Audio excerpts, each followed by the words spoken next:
सुप्रभात बच्चों, कैसे हो। भगवान से प्रार्थना है कि आप सब लोग कुशल मंगल और स्वस्थ रहें। मैं Naseem teacher Saint Claret High School की ओर से आप सबका स्वागत करती हूँ। कोविड-19 कोरोना के कारण आपकी पढ़ाई पर किसी प्रकार का प्रभाव ना पड़े, इसीलिए हमारी पाठशाला की ओर से ऑनलाइन क्लासेस और वीडियो क्लासेस ले रहे हैं। आप सभी लोग इसका पूरा लाभ उठाएं। आप अपने ही घर में रहकर सरकार और डॉक्टर के द्वारा बताए गए विषयों पर बहुत ध्यान दें और खुद भी सुरक्षित रहें, औरों को भी सुरक्षित रखें, दूरी कायम रखें और अपनी साफ सफाई पर पूरा ध्यान रखें। ताज़ा और गर्म वस्तुओं का ही सेवन करें जिससे कीटाणु पर काबू पा सकें। विशेष रूप से माता पिता के भी हम आभारी हैं जो हमारी पढ़ाई में पूरा सहयोग। वर्ष 2020 और 21 शैक्षणिक वर्ष का आरंभ हुआ है। मैं आज का विषय हिंदी प्रथम भाषा 9वीं कक्षा का पाठ पढ़ाने जा रही हूँ। उससे पहले मैं आपको हिंदी भाषा की कुछ विशेषता के बारे में बताना चाह रही हूँ। हिंदी भाषा की विशेषता के बारे में आज हम कुछ जानकारी प्राप्त करेंगे। भारत एक विशाल देश है और इसमें अनेक राज्य और प्रत्येक राज्यों की अपनी प्रादेशिक भाषा होती है। राज्य की सीमा के अंदर प्रादेशिक भाषा में काम चलता है, परंतु राज्यों के बीच में व्यवहार के लिए एक सामान्य संपर्क भाषा की आवश्यकता होती है। देश की प्रादेशिक भाषाओं में जिसे अधिक लोग बोलते और समझते हैं वे देश के राज्य भाषा है और इस सभी गुणों के कारण भारत की प्राचीन और संस्कृति सभ्यता के पूर्ण होने के कारण हिंदी भाषा को राजभाषा घोषित की गई है। इसीलिए देश के करोड़ों लोगों से बोली जाने वाली हिंदी हमारे संविधान में राष्ट्रभाषा के अंतर्गत प्रांतीय और अखिल भारतीय व्यवहार के लिए हिंदी का उपयोग किया जाता है। प्रत्येक राज्य में वहाँ की प्रादेशिक भाषा राज्य भाषा बनी है। इसीलिए हिंदी भाषा की एक विशेषता ये भी है कि इसमें निर्जीव वस्तुओं संज्ञाओं के लिए भी हिंदी का लिंग का निर्धारण होता है। हिंदी एक व्यवहारिक भाषा है। इसमें अंग्रेजी की भांति कई रिश्तों के लिए एक ही शब्द से काम नहीं चल पाता। प्रत्येक संबंध के लिए अलग अलग शब्द है। हिंदी भारतीय संस्कृति की आत्मा है। ये भाषा विशाल जनसमूह की भाषा है और इसके साथ साथ हमें जो सीमाओं के बंधन को तोड़कर आज भी वैश्विक स्तर पर अपनी पहचान बनी है। और वैसे तो प्रत्येक भाषा की विशेषता होती है, वे व्यक्ति के विचारों और मनोभावों को स्पष्ट एवं प्रभाव के रूप से व्यक्त करना एक माध्यम होती है। लेकिन हिंदी भाषा की विशेषता शुद्ध है। अन्य भाषाओं से अलग और खास भाषा हिंदी है। हिंदी का उद्भव भाषाओं की जननी देश भाषा देव भाषा संस्कृत से हुआ है, जो आज भी तकनीकी क्षेत्रों में कंप्यूटर आधारित प्रौद्योगिक कृत्रिम बौद्धिक इत्यादि में प्रयोग के लिए सर्वाधिक उपयुक्त भाषा मानी जाती है। हिंदी को सीखना बहुत आसान है। हिंदी की वर्णमाला दुनिया की सर्वाधिक व्यवस्थित वर्णमाला है। इसमें स्वरों और व्यंजनों को अलग अलग व्यवस्थित किया गया है। उसके साथ साथ इसके अतिरिक्त सभी वर्णों को उनकी उच्चारण स्थानीय विशेषताओं के आधार पर रखा गया है। हिंदी की लिपि देवनागरी है और इसकी प्रत्येक ध्वनि के लिए एक निश्चित लिपि है। चिन्ह का प्रयोग भी होता है।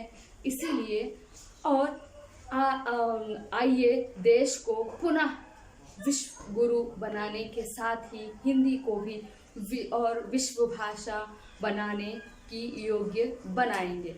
हिंदी भाषा सीखने से हमें कई लाभ हैं। हिंदी भाषा सीखने से कई लाभ हैं। देखिए, हिंदी भाषा का अपने जीवन में महत्व है। भारतीय स्वतंत्रता संग्राम में देश को एकता के सूत्र में बांधने के लिए एक भाषा की आवश्यकता हुई। ये काम सिर्फ हिंदी भाषा से ही साध्य हो सकता है। इसीलिए आज हमें एक से अधिक भाषाएं सीखना ज़रूरी है, जिसमें हिंदी भाषा आज भी हमें एक से अधिक भाषाएं सीखने की सहायता देती है, जिसमें हिंदी और अंग्रेज़ी का स्थान महत्वपूर्ण है। और हिंदी से हम सारे भारत की पहचान अच्छी तरह से कर सकते हैं। भारत से अलग अलग प्रांतों में अलग अलग भाषाएं बोली जाती हैं। हमें भारत के सभी प्रांतों से जुड़ने के लिए एक भाषा की आवश्यकता होती है, जो सारे भारतीयों को एकता के सूत्र में बांधती है। वैसे भाषा ही हिंदी है जो सारे भारतीयों को एक सूत्र में बांधती है। हिंदी अपने शाब्दिक अर्थ से भी भारतीय कहलाती है। इसीलिए देश के वर्तमान और भविष्य को ध्यान में रखकर भारतीय संविधान ने अनुच्छेद 343 के तहत हिंदी को 14 सितंबर 1949 को राजभाषा के रूप में गौरवान्वित किया है। तब से हम हर वर्ष 14 सितंबर को हिंदी देश की भाषा और हिंदी दिवस मनाते हैं। देखिए बच्चों, अंतर्राष्ट्रीय स्तर पर हिंदी की विशेषता देखिए।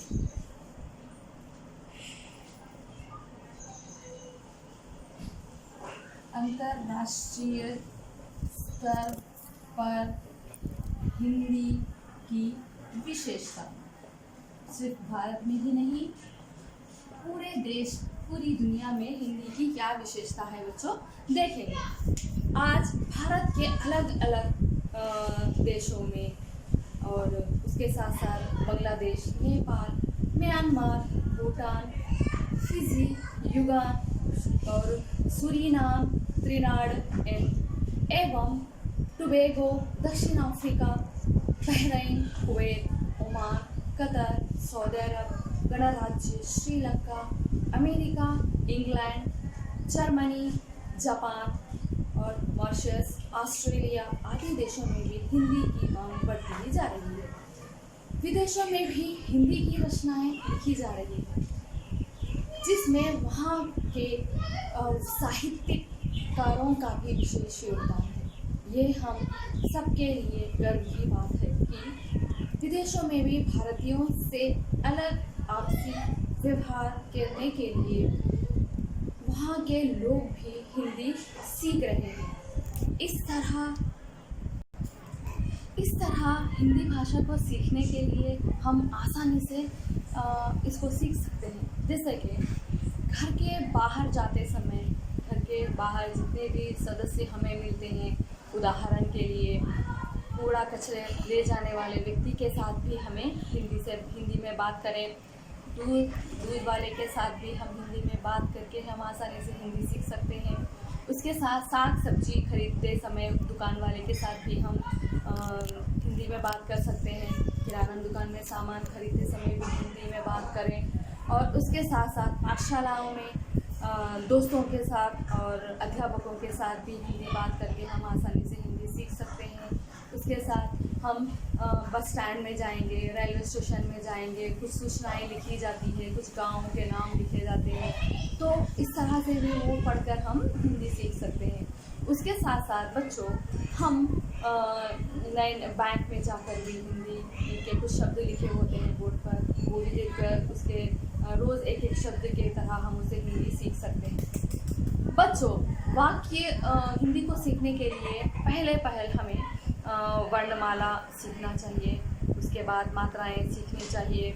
उसके बाद 2-2 अक्षर वाले शब्द बनाएं, 3-3 अक्षर वाले शब्द बनाकर, 4-4 अक्षर से शब्द बनाकर हिंदी सीख सकते हैं। उसके बाद वाक्य बनाकर हिंदी से अंग्रेज़ी में शब्द लिखकर, वाक्य लिखकर हिंदी को सीखने में आसानी होती है। बच्चों, इसके साथ साथ हम कई तरह के वर्ग शब्द बनाकर उसको आसानी से सीख सकते हैं। आइए बच्चों, आज हिंदी भाषा को सीखने के लिए हमें व्याकरण के द्वारा भी हम हिंदी सीख सकते हैं। बिना व्याकरण के हिंदी सीखना कठिन है।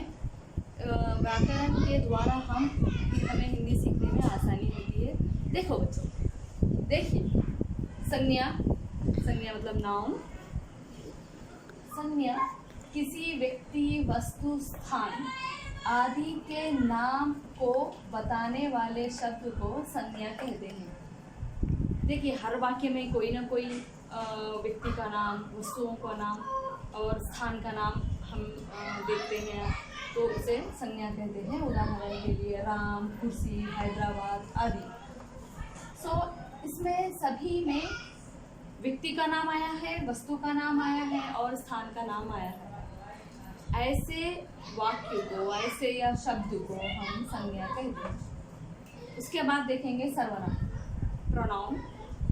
संज्ञा के बदले आने वाले शब्द को सर्वनाम कहते हैं। उसके स्थान पर, जैसे कि राम है, राम के स्थान पर कुछ ऐसा शब्द आए जिसे हम सर्वनाम कहते हैं। उदाहरण के लिए यहाँ, वहाँ, ये, वे, तू, तुम, आप, इस तरह से। सर्वनाम मतलब ये लड़का आया है, जैसा कि राम आया है, राम के स्थान पे वह लड़का आया है। वह खाना खा रहा है, वह दौड़ रहा है, वह लिख रहा है। इस तरह के उदाहरण के द्वारा ऐसे शब्दों को ज़्यादा से ज़्यादा पढ़ें, समझने का प्रयत्न करें बच्चों। इसके बाद अब हम देखेंगे, देखो बच्चों, अब हम क्रिया के बारे में कुछ जानकारी प्राप्त करेंगे। संज्ञा या सर्वनाम के द्वारा किए जाने वाले कार्य को क्रिया कहते हैं। संज्ञा या सर्वनाम के द्वारा किए जाने वाले कार्य को क्रिया कहते हैं। उदाहरण के लिए खाना, पीना, रोना, हंसना, सोना, दौड़ना आदि, ये संज्ञा या फिर सर्वनाम के द्वारा। उदाहरण के लिए राम खाना खा रहा है, तो वो कुछ कार्य कर रहा है, खाना खाने का काम कर रहे, इसीलिए उसे क्रिया कहते हैं। जैसा कि पीना, वह शरबत पी रहा है, इसमें वह सर्वनाम आया है और पीना, पीना क्रिया आया है। रोना, लड़की रो रही है, लड़की संज्ञा है, रोना क्रिया है, वो कुछ कार्य कर रही है, रोने का कार्य कर रही है। हंसना, सोना, दौड़ना आदि। उसके बाद बच्चों हम विशेषण देखेंगे। संज्ञा या सर्वनाम की विशेषता बताने वाले शब्द को विशेषण कहते हैं। देखिए बच्चों, संज्ञा या सर्वनाम के द्वारा बताने वाले विशेषता को विशेषण कहते हैं। उदाहरण के लिए सुंदर, काला, सफेद, लंबा, मोटा, नाटा आदि। बच्चों, सीता सुंदर है, तो उसमें विशेषण सुंदर। और बाल काले होते हैं, काला विशेषण सफेद। इस तरह से लंबा, मोटा, नाटा आदि, ये सब विशेषण हुए। बच्चों, संपूर्ण हिंदी व्याकरण की जानकारी के लिए हमें ये सब विषय सीखना जरूरी है। उदाहरण के लिए हम देखेंगे संधि, संधि, समास, कारक, वचन, लिंग, यहाँ देख रहे हैं संज्ञा, सर्वनाम, रस, छंद, अलंकार। देखिए बच्चों, संपूर्ण हिंदी व्याकरण सीखने के लिए हमें इन सब चीज़ों का, इन सब विषयों के बारे में जानकारी प्राप्त होना ज़रूरी है। इसके बिना हिंदी आसानी से नहीं सीखा जाएगा। हिंदी को आसान बनाने के लिए ये सब विषय हमें सीखना चाहिए। फिर एक बार मैं दोहरा रही हूँ, देखिए संधि, समास, कारक, वचन, लिंग, सर्वनाम, संज्ञा, रस, छंद, अलंकार। इससे हम हिंदी आसानी। बच्चों, हिंदी व्याकरण में अभी हम देखेंगे लिंग। देखिए स्त्रीलिंग, पुल्लिंग। हम देखते हैं कि तेलुगु में स्त्रीलिंग, पुल्लिंग और नपुंसकलिंग भी होता है। स्त्रीलिंग स्त्रियों के लिए, का प्रयोग होता है और पुल्लिंग में पुरुषलिंग का प्रयोग होता है और नपुंसकलिंग मतलब कोई वस्तुओं या फिर पशुओं के लिए इस्तेमाल होता है तेलुगु में। लेकिन हिंदी में ऐसा नहीं है। हिंदी में स्त्रीलिंग और पुल्लिंग ही है। वाक्य के अनुसार हम वस्तुओं को भी लिंग का प्रयोग करते हैं। देखिए यहाँ पर स्त्रीलिंग और पुल्लिंग। स्त्रीलिंग में चाची, पुल्लिंग में चाचा, माता स्त्रीलिंग में और पिता पुल्लिंग में आएगा। उसके बाद हम देखेंगे वचन, एक वचन, बहुवचन, सिंगुलर और प्लूरल। उदाहरण के लिए कुर्सी, कुर्सियाँ, लड़की, लड़कियाँ। उसके बाद बच्चों हम देखेंगे विलोम शब्द। इसका भिन्न, एकदम भिन्न विलोम शब्द। उदाहरण के लिए अमृत, फिश, निंदा, प्रशंसा। अमृत, फिश, निंदा, प्रशंसा। बच्चों अब हम व्याकरण में पर्यायवाची शब्द देखेंगे। पर्यायवाची शब्द को समानार्थी शब्द भी कहते हैं। जैसा कि देखेंगे पर्यायवाची शब्द को प्रतिशब्द भी कहते हैं और इन शब्दों में इन्हें पर्यायवाची शब्द, जो शब्द जितनी ही समृद्ध हो और जिन शब्द में संस्कृत शब्द भी हो। पर्यायवाची शब्द ज्ञान रखने से छात्र को आसानी होती है सीखने में। उसके बाद बच्चों कुछ उदाहरण देखेंगे। स्कूल, जिसे पाठशाला भी कहते हैं, पाठशाला, विद्यालय। स्कूल, पाठशाला, विद्यालय। दूसरा है दरवाज़ा, किवाड़, फाटक। दरवाज़ा, किवाड़ और बच्चों अब हम व्याकरण में उपसर्ग भी देखेंगे।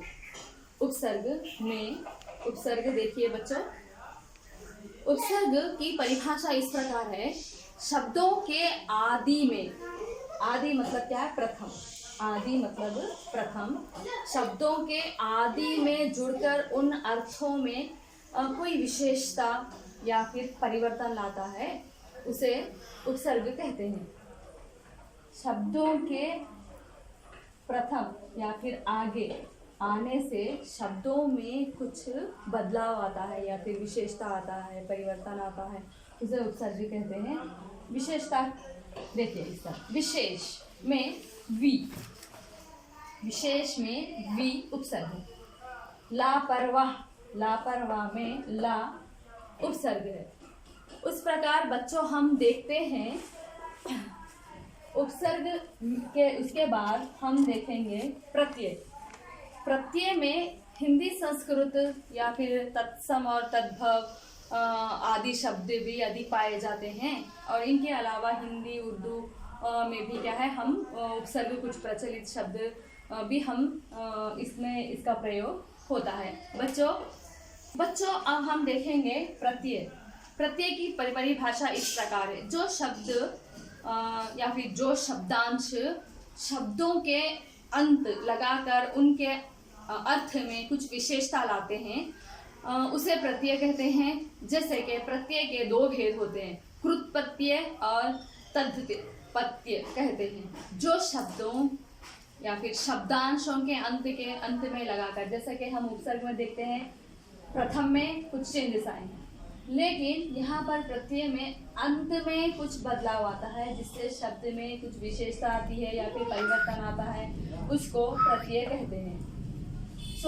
बच्चों इस तरह से व्याकरण को आप आसानी से सीख। बच्चों अब हम पुनरुक्त शब्द देखेंगे, जिसमें कभी कभी हम देखते हैं पाठ में कुछ पुनरुक्त शब्द भी आते हैं। जैसा कि थका थका, धीरे धीरे, थका थका। लड़का परिश्रम करते करते थका थका घर लौटा है, इस तरह से बार बार सेम शब्द का रिपीट होना, इसे पुनरुक्त शब्द कहते हैं। लड़की अस्वस्थ रहने के कारण धीरे धीरे चल रही है, धीरे धीरे चलना पुनरुक्त शब्द कहते। अब हम व्याकरण में संधि विच्छेद देखेंगे। देखिए इसकी परिभाषा इस प्रकार है। दो अक्षरों के मेल से जो विकास होता है उसे संधि कहते हैं। दो अक्षरों के मेल से जो विकार होता है उसे संधि कहते हैं। पूर्व पद के अंतिम अक्षर में पर पद के प्रथम अक्षर में ये विकार होता है। पूर्व पद के अंतिम अक्षर में पद प्रथम अक्षर में ये विकार होता है। उदाहरण के लिए देखेंगे, पूर्व पद के अंतिम अक्षर में इस तरह से ये शब्द हुआ। इसमें दो अलग अलग शब्द हैं। इत्यादि में इति प्लस आदि, इत्यादि जिससे शब्द में बदलाव आया है। प्रत्येक में प्रति प्लस एक, प्रत्येक में प्रति प्लस एक। बच्चों, अब हम समास के बारे में पढ़ेंगे। समास शब्द का एक प्रमुख साधन है।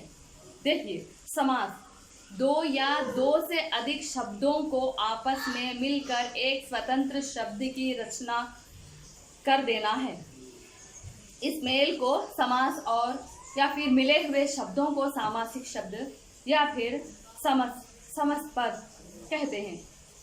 समास, इस तरह से समास में दो शब्द के बीच में संबंध सूचक या फिर प्रसंग या फिर पदों का लोप कर दिया जाता है। जैसे कि उदाहरण के लिए अब हम यहाँ देखेंगे, समास के भेद इस प्रकार हैं। समास के भेद 6 प्रकार के हैं। अव्ययी भाव समास, तत्पुरुष समास, द्विगु समास, द्वंद्व समास, बहुव्रीहि समास, कर्मधारय समास। समास के 6 भेद हैं। अव्ययी भाव समास, तत्पुरुष समास, द्विगु समास, द्वंद्व समास, कर्मधारय समास, बहुव्रीहि समास। अब हम व्याकरण में कारक के बारे में जानकारी प्राप्त करेंगे। कारक संज्ञा या सर्वनाम के जिस रूप से वाक्य के अन्य शब्दों के साथ उनका संबंध सूचित हो उसे कारक कहते हैं।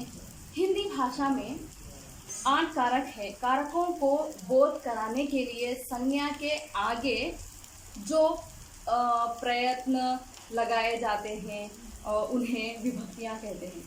इन्हीं के कारक और या फिर हिंदी के कारक और उनकी विभक्तियाँ इस प्रकार है। देखें, कारक, कारक का नाम, विभक्तियाँ। कारक 8 है। कारक के नाम देखिए, कर्ता कारक, कर्म कारक, कर्ण कारक, संप्रदान कारक, अपादान कारक, संबंध कारक, अधिकरण कारक, संबोधन कारक। कर्ता कारक में हम देखते हैं में का प्रयोग होता है। कर्म कारक में को, कर्ण कारक के साथ, के द्वारा, संप्रदान कारक में के लिए, अपादान कारक में से या फिर अलग, संबंध कारक का, की, के, अधिकरण कारक में पर, संबोधन कारक में हे, अरे का प्रयोग होता है। बच्चों को कुछ भी काम करने नहीं देते। इतिहास को जानने के लिए पहले हम हिंदी साहित्य के इतिहास के बारे में देखेंगे। बच्चों, आचार्य रामचंद्र शुक्ल के अनुसार हिंदी साहित्य के इतिहास को 4 भागों में विभाजित किया। आचार्य रामचंद्र शुक्ल के अनुसार हिंदी को 4 भागों में विभाजित किया। कई लेखकों ने अपने साहित्य में अलग अलग विभाजन किए, परंतु हिंदी आचार्य के द्वारा लिखा गया साहित्य को ही माना गया है। देखेंगे हिंदी साहित्य को, हिंदी का जो साहित्य, हिंदी ज़्यादातर कब से शुरू हुआ है उसके बारे में जानकारी प्राप्त करेंगे। देखिए, हिंदी काल को आदिकाल, प्रथम आदिकाल कहा जाता है। आदिकाल को वीरगाथा काल भी कहा जाता है, जिसका समय 1050 से 1375 माना जाता है। दूसरा काल हम मानेंगे भक्ति काल। भक्ति काल को स्वर्ण युग भी कहा जाता है, पूर्व मध्य काल भी कहा जाता है। उसका समय 1375 से 1700 तक माना जाता है। उसके बाद हम देखेंगे रीतिकाल। रीतिकाल को मध्यकाल भी कहा जाता है। उसका समय 1700 से 1900 माना जाता है। उसके बाद हम देखेंगे आधुनिक काल। आधुनिक काल को गद्यकाल भी कहा जाता है। उसका समय 1900 से अब तक माना जाता है। अभी हम देखेंगे बच्चों आदिकाल। आदिकाल का समय 1050 से लेकर 1375 तक माना जाता है। उस समय राजाओं का समय था, काव्य पद्धति रूप में लिखी जाती थी, और उसके बाद उस समय दरबारी कवि अधिक थे। उस समय किस तरह का वातावरण था उसके बारे में थोड़ी जानकारी प्राप्त करेंगे। आदिकाल राजाओं का समय था। छोटे छोटे राज्य में एक एक राजा होता था और वो एक दूसरे से जलते थे, या फिर एक राज्य छोटा राज्य को वो अपने आप को बड़ा राज्य समझते थे और दूसरों की क्या उन्नति को वो देख नहीं सकते थे और एक दूसरे से लड़ाई करना, अपने मेरा राज्य छोटा है उसको दूसरे राज्य से हड़प लेना और उसको प्राप्त करने का प्रयत्न किया जाता था। यूनिटी नहीं थी, मिलजुल कर नहीं रहते थे, एक दूसरे से लड़ाई करते थे। और उसके बाद उस समय जितने भी काव्य लिखे जाते थे सब कविता रूप में होता था और अक्सर उस समय के कवि अक्सर दरबार में रहा करते थे। राजा उस समय युद्ध करने के लिए जब जाता था उस समय कवि लोग भी उसके साथ जाते थे। और उसके बाद आदिकाल में उस समय एक दूसरे से मिलकर ना रहने के कारण दूसरों को भी मौका मिला जो अपने भारत देश में आकर आक्रमण करते गए। देखिए बच्चों, अब हम देखेंगे भक्तिकाल। भक्तिकाल को स्वर्ण युग भी कहा जाता है और पूर्व मध्यकाल भी कहा जाता है। उस समय था 1375 से 1700 तक।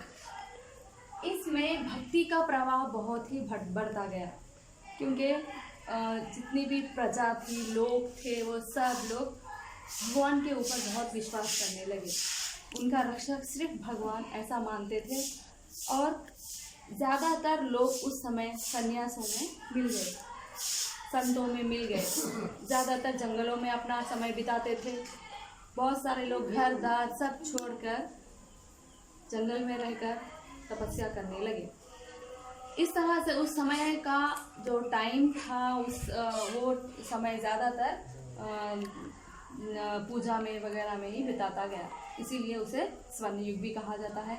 देखेंगे बच्चों, देखो उसमें भक्ति काल के दो भागों में विभाजित किया गया है, सगुण भक्ति शाखा और निर्गुण भक्ति शाखा। सगुण भक्ति शाखा में सगुण मतलब भगवान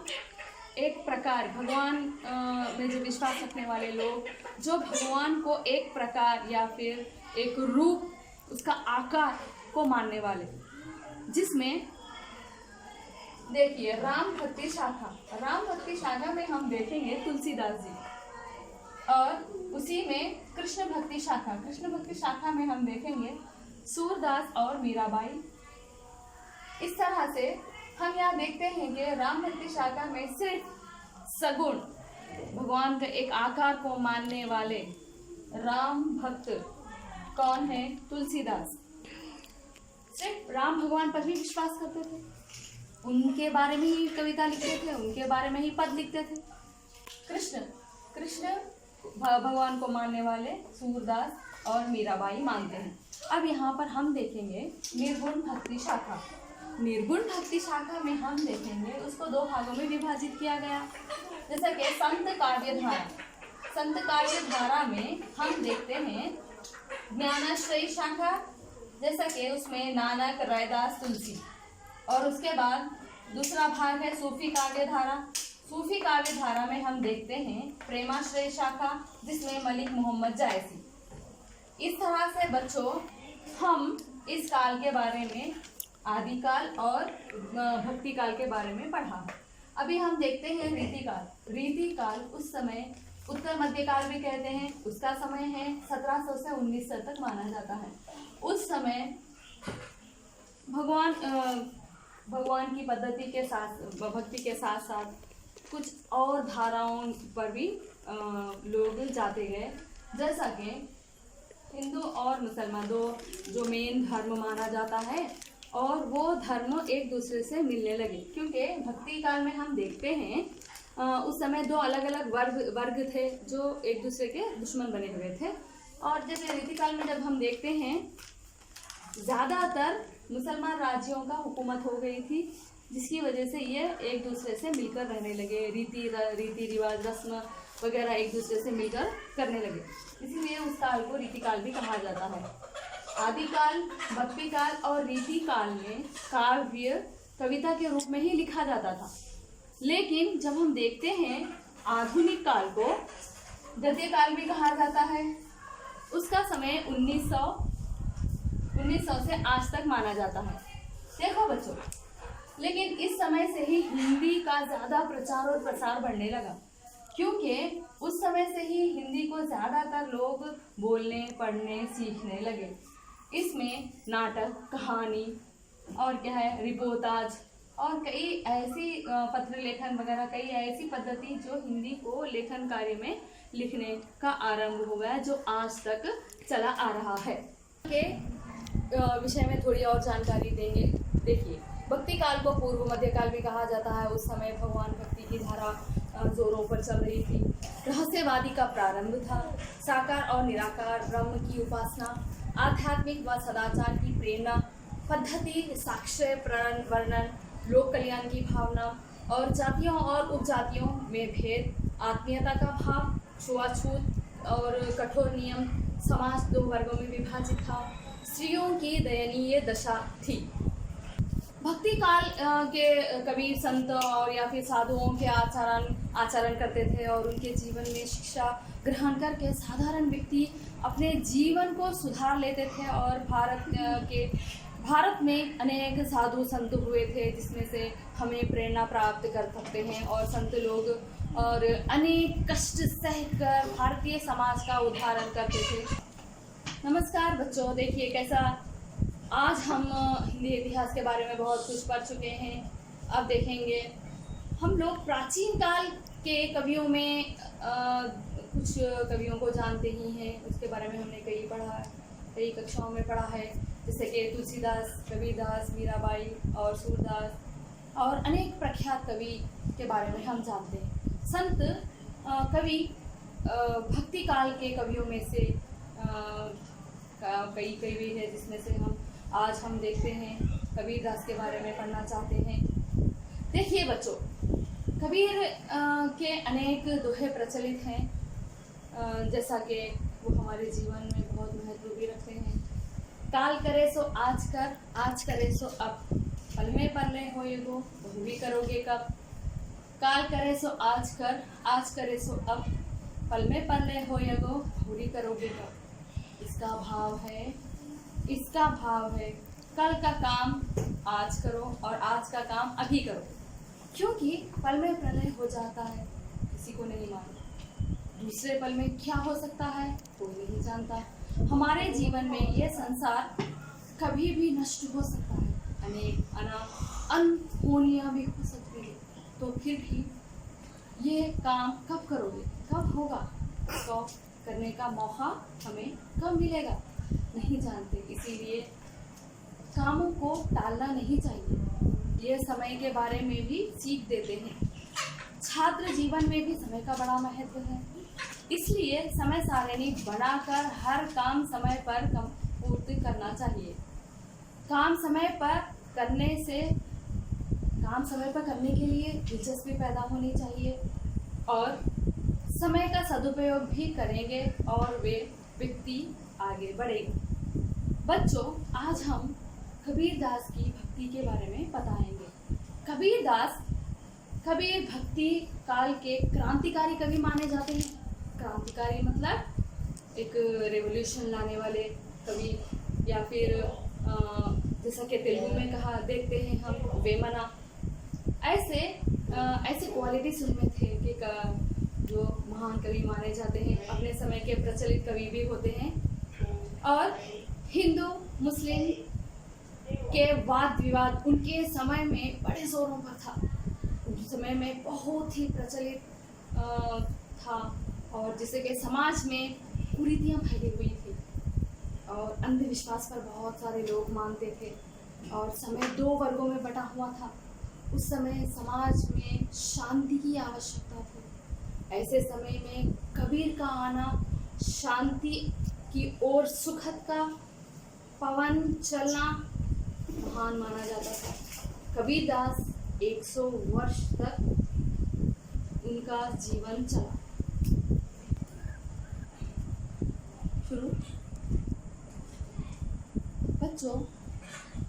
बच्चों आज हम कबीरदास के बारे में कुछ जानकारी प्राप्त करेंगे। कबीरदास का जन्म और मृत्यु के बारे में अनेक किंवदंतियाँ हैं। किंवदंतियाँ मतलब क्या है, एग्जैक्टली किसी को कुछ नहीं मालूम कि उनका जन्म कब हुआ और उनकी मृत्यु कब हुई। जस्ट अंदाज़न तौर पर जिसको किंवदंतियाँ कहा जाता है कि उनका जन्म 1398 में हुआ था।